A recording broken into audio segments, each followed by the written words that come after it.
Anyone in chat know how to write an essay about people losing faith in the U.S. education system? Because I got a bunch of data and stuff, but I don't know how to continue. You have the most freedom in your opening and your closing. I would say start your opening and closing like a diary entry personally. Make it personal.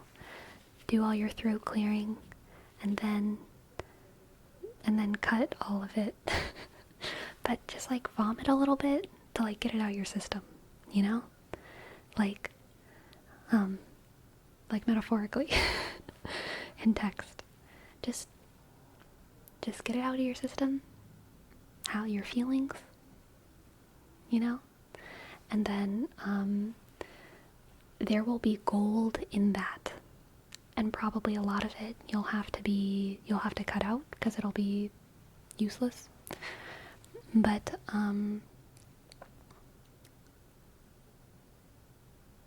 there will be gold in the vomit.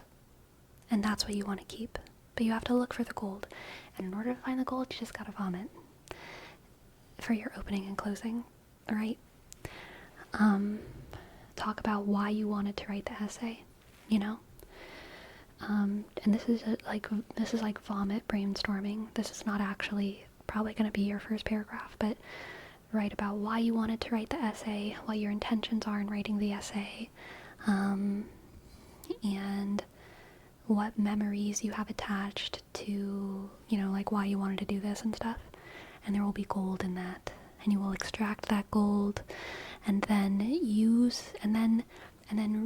rewrite it in a perfectly objective way, but take the gold and put it in the objective stuff.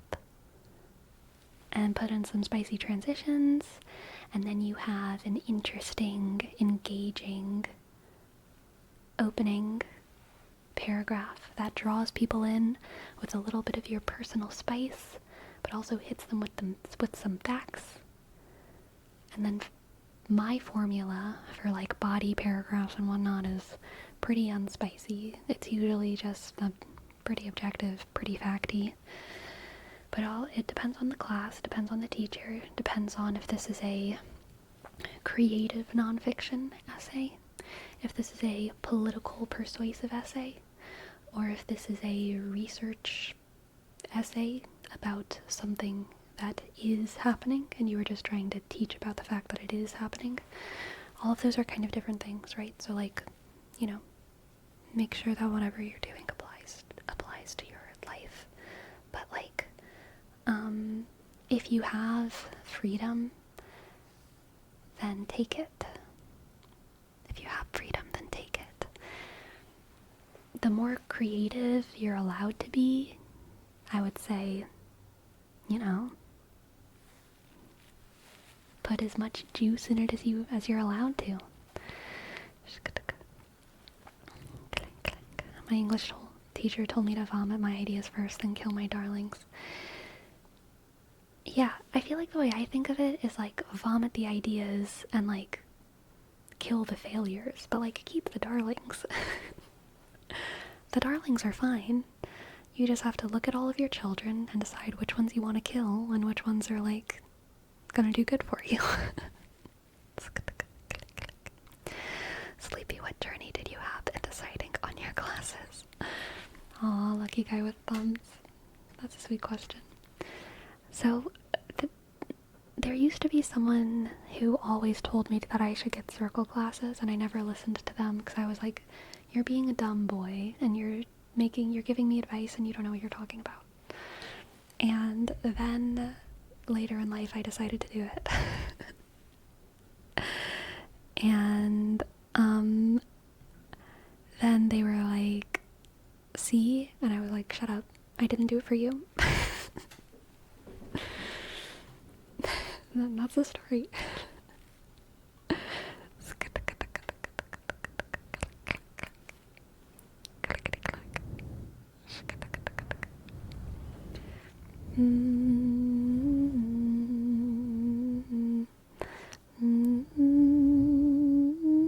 It didn't really happen like that. But it kind of did.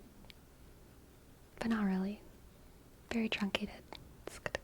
they were kind of right. Gotta give them credit. Yeah, they were. Shaka, shaka. Snarlinky Moo, thank you for your bits. Thank you. Thank you. Thank you, thank you, thank you, thank you, thank you.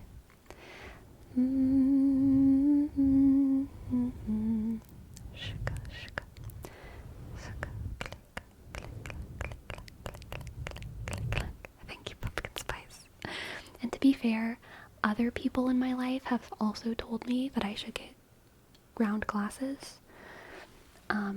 And it was their influence that made me actually get them. So whenever this ghost from my past came back, and they were like, see, I knew you would be good with round glasses, I was like, it was my new friends who inspired me to do this, not you. But either way, it was still kind of other people who influenced me, to be perfectly honest.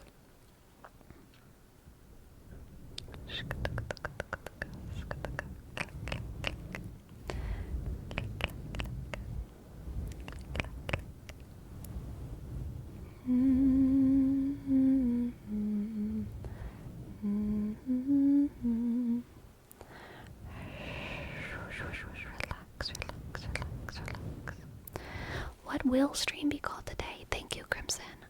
What have we talked about? What have we talked about today, chat? Click, click, click, click, click.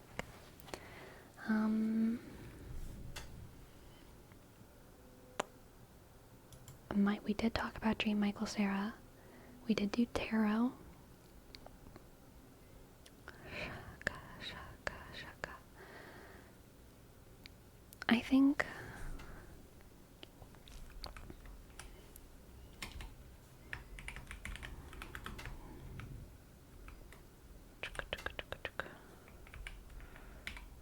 Dream Michael Cera. I feel like we didn't really have any overarching. Oh yes, Dream Michael Cera. Sleepy. Oh wait, I meant to press shift and I hit enter. I'm gonna retype this. Dream Michael Cera Sleepy's Lost Media and Tarot. There we go. That's what it is. That's what it is. Shika, shika, shika. Dream Michael Cera, Sleepy's Lost Media, and Tarot, except not quotations and apostrophe. Favorite Nintendo console? Nintendo DS. Nintendo DS. Click. Clickety click, click. Make a Jake, make a Jake, make a Jake. Here's your word, rap. Make a Jake. Make a Jake, make a Jake. Make a Jake. Make a Jake, make a Jake, make a Jake. Make a Jake, make a Jake, make a Jake, make a Jake, make a Jake. Yes, I summon thee, make a Jake. I summon thee, make a Jake. Make Jake. What exercises can I do with one arm? What exercises do I do with my one arm? Side planks? Yeah, not a bad idea. Make a Jake, make a Jake, make a Jake, make a Jake. Make a Jake, make a Jake. Make a Jake, make a Jake. Make a Jake, make a Jake. Wall sits. There's an idea. I like that one. That's really more what I'm looking for. I'm not looking to work out one arm. I'm looking to work out everything else without engaging this arm. Because I do still want my arms to stay equally yoked, to use the biblical terminology. Equally yoked. Make a Jake, make a Jake, make a Jake, make a Jake. can still squat. I can still squat, it's just I can't, depending on what I'm doing, like depending on the weight that I can only use one hand to hold the weight, so the hand gets tired because I usually use both hands. But now I use one hand for double the weight. Or I do double the squats, but still with one hand. And so either way, I'm putting, this arm has to lift something for longer, or it has to lift something for heavier. That's heavier. So like, you know, I do get tired, but I do squats. What if you do it without weights? Too many squats, okay? You want me to be squatting all day here to get a workout in? I'd rather just go on a walk.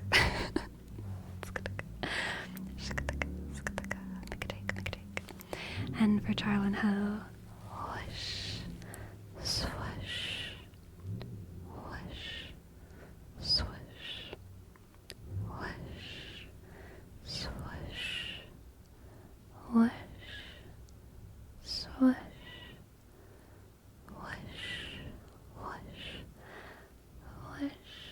whoosh, swish, whoosh, whoosh, swish, swish, whoosh, whoosh, whoosh, swish, swish, swish, swish, swish, swish, swish, swish, clickety clack, click, click, whoosh, swish, whoosh, swish,